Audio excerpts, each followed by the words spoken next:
Tonight on CBC Vancouver News. A Kelowna man is sentenced to 15 years in prison for killing a female security guard on a university campus. Plus, when you hear that an anti-corruption unit wants to talk to you, it's not a great feeling. An MLA says she's upset a top public safety official asked police to look into how documents on the province's safe supply drug program were leaked. And in peak season, all of our players are on the ice. Some are playing through injuries, and we don't have a bench to draw from. Not so summer breeze. BC Ferries warns passengers it will be a busy travel season on an aging fleet. This is CBC Vancouver News.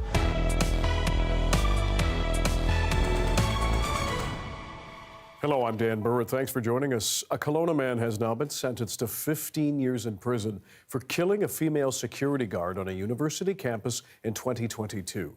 As Brady Strachan reports, the judge calls the killing random and utterly meaningless, brought on by drug use and mental illness.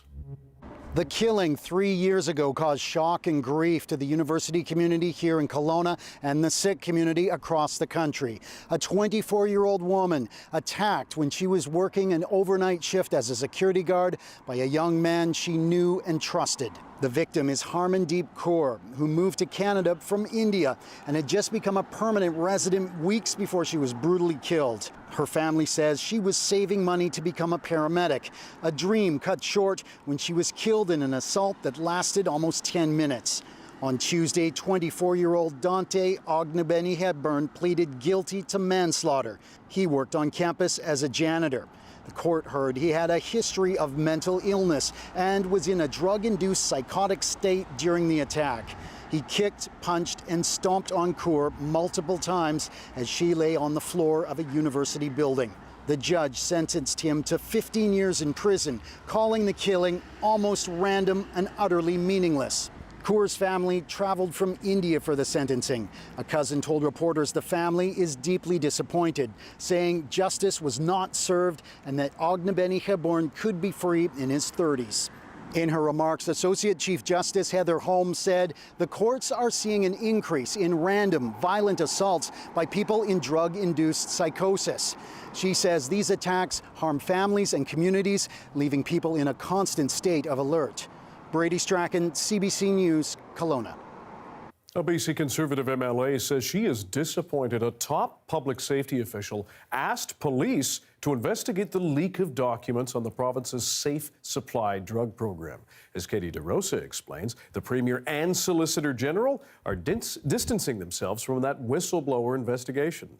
A former Mountie turned Conservative MLA did not expect the RCMP to question her. It is intimidating to receive, even for myself as a former police officer, when you hear that an anti-corruption unit wants to talk to you.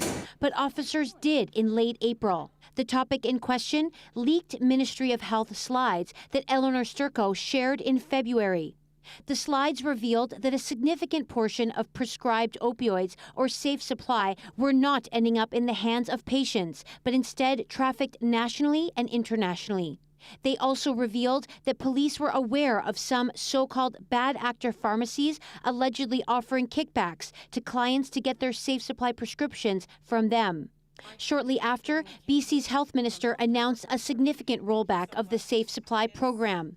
Patients must now take their prescription drugs in front of a pharmacist. 5 days after Sturko went public with the leaked slides, BC's Director of Police Services, Glenn Lewis, wrote a letter to the head of the BC RCMP requesting an investigation into the, quote, unauthorized disclosure of the slides, which included sensitive information. And I think that British Columbians should be very concerned by actions that would silence people from coming forward to their MLA.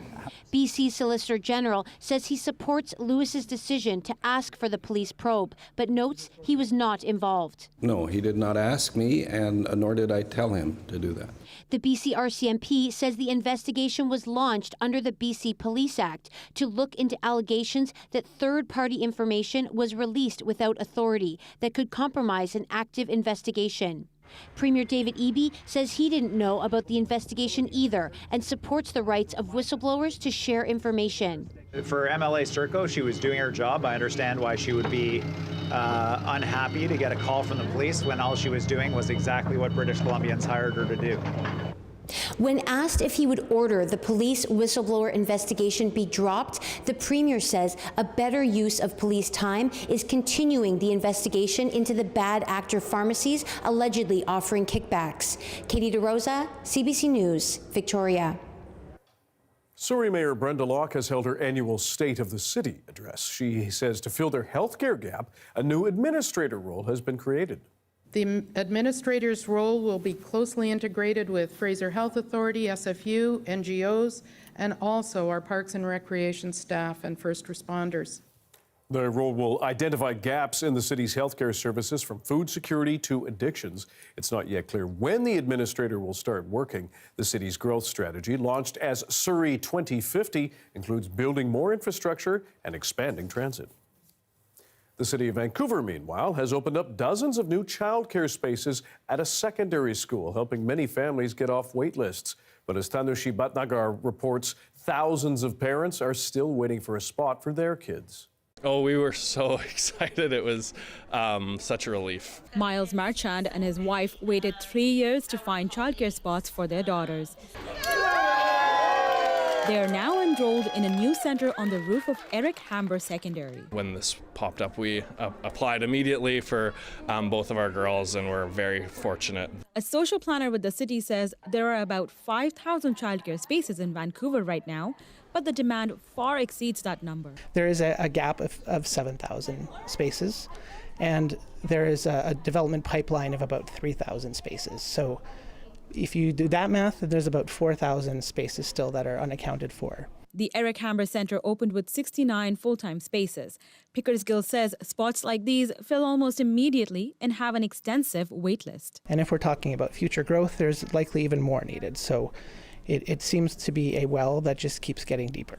Vancouver Mayor Ken Sim says nearly 400 city-funded new spaces will be opening between 2024 and 2026. But advocates say not all childcare programs are created equal. Some are more affordable than others, and the new space at Eric Hamber isn't operating as a $10 a day center. Really, parents are winners and losers. Those who get childcare, those who get $10 a day childcare, and those who are still desperately waiting on waiting lists. Gregson says getting more spots for parents will require all hands on deck. Municipalities, cities, and school boards are already stepping in to help. But they can't do it alone. They need more priority, more planning, more leadership from the province. The BC government has told CBC News it's committed to providing funding for childcare to make life more affordable for families. Tanushi Bhatnagar, CBC News, Vancouver. 4 of BC's leading transplant surgeons gathered recently to celebrate Asian Heritage Month. As Pinky Wong explains, the talk honored the achievements of Asian Canadian communities in our province. They are some of the leading transplant surgeons in the province. Dr. Peter Kim says his father's life was transformed because of a liver transplant in the 1990s, and that inspired him to become a surgeon himself. My dad lives. And come to my medical school graduation. Came to our wedding. Dr. Kim is among these leading BC surgeons who specialize in heart, lung, liver, and kidney transplants. At the Chinatown Storytelling Center on Tuesday, they pulled back the curtain to review more about themselves. They all have experience outside of Canada and say they chose to work here because they believe in universal healthcare. In many other countries, transplantation, like all we do here, it's not happening, first of all. And if it happens, it costs a lot of money, either individually to the patient themselves, or they have to have proper insurance in order for that to happen. Part of this quality of life is our healthcare system, and if we don't all take part in it, contribute to it, we can't take it for granted. So it starts with the people. Darcy Murdoch is one of Dr. Yee's patients. He had a double lung transplant 10 years ago. You can tell that he just oozes care. He just oozes it. And it's just so great to be around. That's why it's big part of the reason why I was here today. Murdoch also raised the importance of organ donation. I'm a glowing example of how organ donation works. And it only takes 2 minutes to sign up. And it's from the generosity of a person and their family that made me be here today. It really is the ultimate gift of life to give. In 2024, 481 people in BC received an organ transplant, according to Transplant BC. Meanwhile, hundreds are waiting. People don't realize that there is a waiting list of 500 people all the time. Even if you transplant 10 people off the list, there's 20 more to fill that space. He encourages everyone to register to become an organ donor. Pinky Wong, CBC News, Vancouver. To sports now, the Vancouver Canucks are staying in-house for their next head coach. Assistant coach Adam Foote has been elevated to bench boss. Foote becomes the 22nd head coach in team history. The NHL veteran played 19 seasons as a defenseman with the Quebec Nordiques, Colorado Avalanche, and the Columbus Blue Jackets. He helped the Avs win Stanley Cups in '96 and 2001. He replaces former head coach Rick Tocchet, who decided to leave after last season. That move comes after the team struggled with injuries, player tensions, and eventually missed the playoffs. BC Ferry says it is getting ready for the May long weekend, and it has a warning for you, the customers. The peak summer season will put a strain on its aging fleet and terminals. Since it's playoff season, here's an analogy. In peak season, all of our players are on the ice. Some are playing through injuries, and we don't have a bench to draw from. The corporation says there were 102,000 sailings last summer alone, and it expects more this year as more Canadians choose to travel locally. The uptick comes amid what BC Ferries calls an urgent need to replace aging ships and address capacity concerns. 4 new major vessels were recently approved.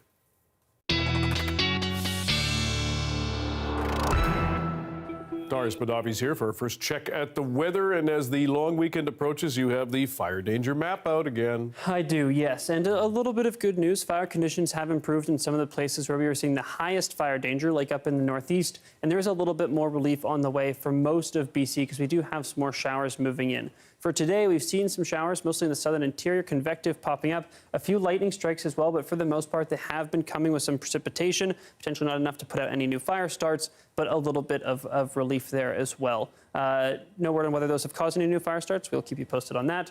In the meantime, here on the coast, things remain dry, but some precipitation on the way, and we'll talk about that later in the show, Dan. Okay, Darius, thanks very much. Thank you.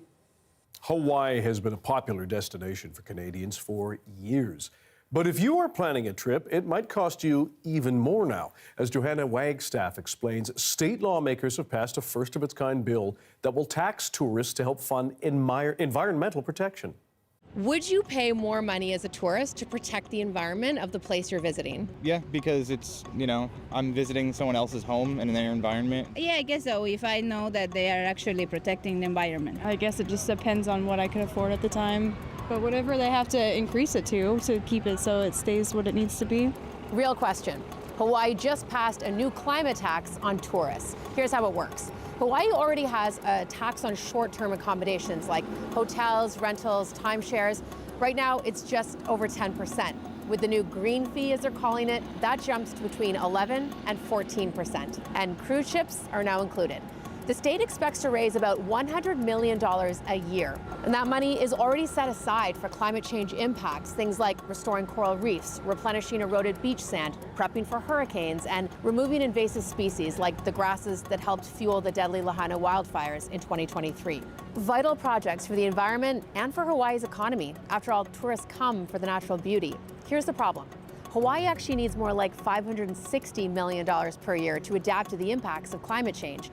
But it's a start, and it's a big deal. This is the first U.S. state to implement this kind of tax. Other countries like Greece, the Philippines, and Bali already have similar fees, and more are considering it. So would you pay more to help protect the place you're visiting? We also need to do more to protect our own place, and instead of charging people more, we could also just enforce things better. Yeah, because you're visiting their place, their home, so why would you treat it poorly?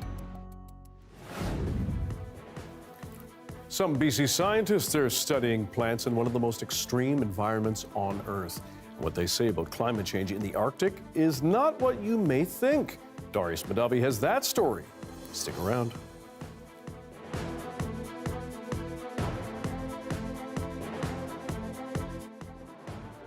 I think it's important to give a human face to the stories that we hear every day, the people that they affect. And I think talking to those people is what really gives us the true sense of the impact of the stories that we're hearing.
I'm Stephen Quinn, and I love living here in Vancouver, BC. It's a city with world-renowned beauty, but it's not all sunshine and rainbows. In our new daily podcast, This is Vancouver, we're exploring the diverse range of issues and stories in the city, the good, the bad, and everything in between, as told by the people who live it every day. Don't miss This is Vancouver, available wherever you get your podcasts, and I'll talk to you soon.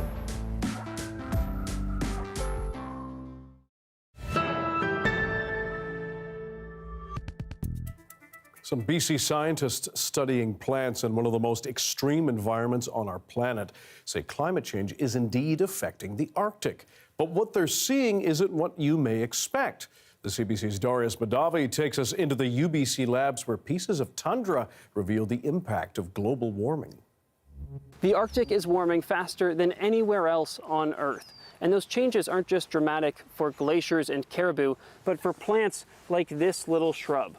And scientists are just starting to understand how all of those pieces fit together. This is very common in a lot of our field sites, Areophrum. Sometimes when I tell people I'm an Arctic plant researcher, the first thing they say is, wait, there are plants in the Arctic? We're gonna go visit our growth chamber. Anya Boardman is the lab and fieldwork coordinator for Team Shrub. They're a research group studying how plant communities in the tundra are changing and what that means for Arctic wildlife. The Arctic is really interesting and really complicated. The plants are really specially adapted to live where they are. Like, they have the harshest and some of the objectively most terrible growing conditions that they've adapted to. But these highly specialized plants are facing some of the most rapid changes on the planet. In certain places in the Arctic, like on Svalbard, they've already seen 4 degrees of warming. And then in the winter, that number is way higher. The winter average temperature is increasing by like 10 or even 15 degrees. Team Shrub researchers contributed to a major new report that used over 40 years of data collected across more than 2,000 plots in the Arctic. The study found that the overall number of plant species in the Arctic is actually holding steady, but that doesn't mean nothing has changed. The Arctic isn't actually doing one thing necessarily. It's really important to look place to place. Because even if overall the number of species aren't changing, regionally the species within a certain site are changing quite dramatically. One of the biggest shifts? Shrubification. That is when plants like this one, shrubs, are growing larger and they are becoming more abundant. And the changes may start with shrubs, but they certainly don't end there. Team Shrub researchers use drones to survey the landscape. They can capture huge areas in incredible detail and look for changes. Jordan Sider is a PhD student researching how shrubification is affecting caribou. Caribou, particularly they eat a lot of lichen. They do eat some shrubs, but because the shrubs are growing taller, they're shading out the lichen, and that's a huge loss of their diet, and it will be detrimental to the caribou, their body condition, their ability to raise calves. And then there's the caribou migration. Also difficult to move around. Shrubs can be, a couple meters tall, surprisingly in some areas, and that makes it difficult to avoid predators. Since caribou play a big role in shaping Arctic ecosystems, we may see even more knock-on effects, including on people. Communities up north could be hit hard. Caribou are such an iconic species across the country, and particularly for the Northern Inuit and First Nations people. They're culturally important, they're part of their culture and their heritage. A big part of it is subsistence hunting as well, so in the fall when they go out hunting, if there's no caribou, that's a big deficit. Sometimes we think about climate change as a threat to be avoided, rather than a crisis we're dealing with now. That's a luxury not everyone has. In places like Svalbard and other places in the Arctic, climate change is something that is very real and has been happening for decades already. So some of the changes are not just coming, they are here and they've been here. The tundra is vast and changing fast. In the Arctic, there are no easy answers. Darius Madavi, CBC News, Vancouver. Here's a look at the day that was on the beaches of White Rock. Gray, somewhat stormy for the most part, but there were some clearer skies by the afternoon. Darius Madavi will bring you a BC-wide weather picture after the break.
Hi, I'm Amy Bell, and this is your CBC Inbox.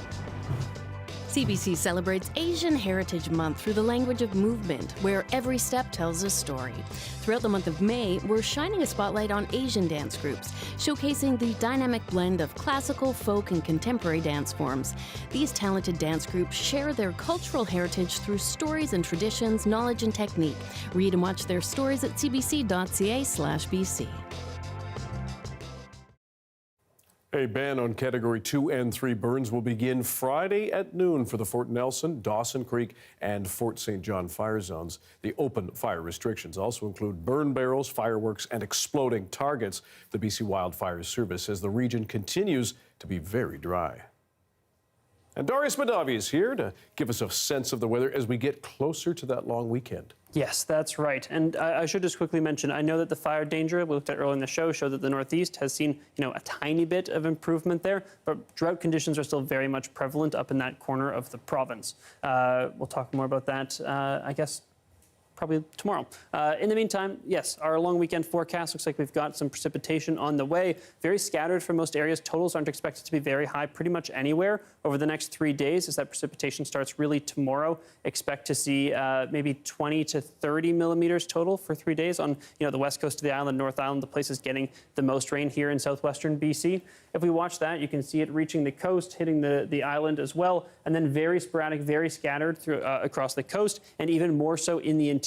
But most areas should see at least a sprinkle here, including in the southern interior, one of the places that we've seen the least precipitation in recent days. In terms of temperatures, as that cold front sweeps through, expect temperatures on the coast to drop pretty significantly in some areas, especially for those inland areas compared to a couple days ago. In the interior, temperatures drop a little bit, but not quite so significantly, and then they will start to build back as we get later into the weekend. Conditions tomorrow, looks like we've got a decent amount of sunshine in the interior with some cloud building in at times. On the coast, though, we see that precipitation really starting to take off. The South Island is really the exception to the rule here. Most other places will see some showers, although the amount we're expecting here in Vancouver has been coming down and will mostly come overnight Thursday into Friday, and then again, Thursday into Friday, and then again as we get Friday into Saturday. But for the most part, Dan, expect some showers and then some sunshine. Okay, we could use the rain. Thanks, Darius. Thank you. And thank you for being with us on CBC Vancouver News. For news anytime, please check our website, cbc.ca/BC. Your next local news is on the early edition on CBC Radio 1. It starts tomorrow morning at 5:30. Good night, and I'll see you next week.